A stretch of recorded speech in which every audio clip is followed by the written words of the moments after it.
শিয়াদের সম্পর্কে জানতে চাই, শিয়ারা কি মুসলিম? শিয়াদের ব্যাপারে আহলে সুন্নাত ওয়াল জামাতের আকীদা কি? প্রশ্নকারী ভাই, শিয়াদের অনেক দল উপদল রয়েছে। কিছু কিছু শিয়া আছেন যাদের আকীদা বিশ্বাস এতটাই খারাপ এবং জঘন্য যে তাদেরকে মুসলিম বলে বিশ্বাস করা যায় না, তাদেরকে মুসলিম বলা যায় না, এবং কোনো মাযহাব, কোনো দলিল, কোনো ইমামই তাদেরকে মুসলিম বলে না। আর কিছু শিয়া আছে যারা এরকম জঘন্য আকীদা বিশ্বাসে লিপ্ত নয়, তাদেরকে যদি মুসলিম আমরা বলি তাহলে কোনো সমস্যা হবে না, বাকি তারা গোমরাহ এবং আহলে সুন্নাত ওয়াল জামাতের বহির্ভূত বলে গণ্য করা হবে।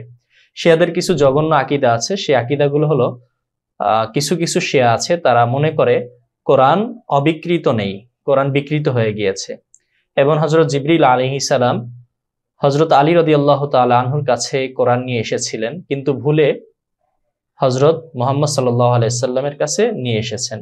অর্থাৎ তারা বলতে চায় ওহী মূলত আল্লাহ তাআলা আলীর উপর প্রেরণ করেছিলেন, কিন্তু ভুলে হযরত মুহাম্মদ সাল্লাল্লাহু আলাইহি সাল্লামের উপর জিবরিল ওহী নাজিল করেছেন।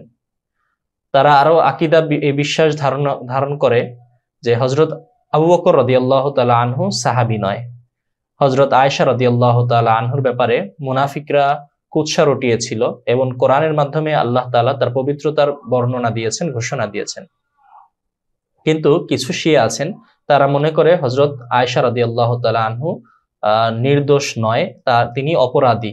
তো যারা এই ধরনের আকীদা বিশ্বাস রাখে, যারা কোরআন বিকৃত হয়ে যাওয়া, হযরত আলী রাদিয়াল্লাহু তাআলা আনহুর কাছে কোরআন এসেছিল, ভুলে জিবরিল আলাইহিস সালাম মুহাম্মদ সাল্লাল্লাহু আলাইহি সাল্লামের উপর অবতীর্ণ করেছে, আবু বকর রাদিয়াল্লাহু তাআলা আনহুর সাহাবিয়্যাত যারা মানে না, এবং যারা হযরত আয়েশা রাদিয়াল্লাহু তাআলা আনহুর নির্দোষিতাকে বিশ্বাস করে না, সর্বোপরি যারা হযরত আলী রাদিয়াল্লাহু তাআলা আনহুকে খোদার আসনে বসানোর চেষ্টা করে, এবং এই ধরনের জঘন্য আকীদা বিশ্বাস যারা রাখে তারা মুমিন না, তারা মুসলিম না, তারা কাফের।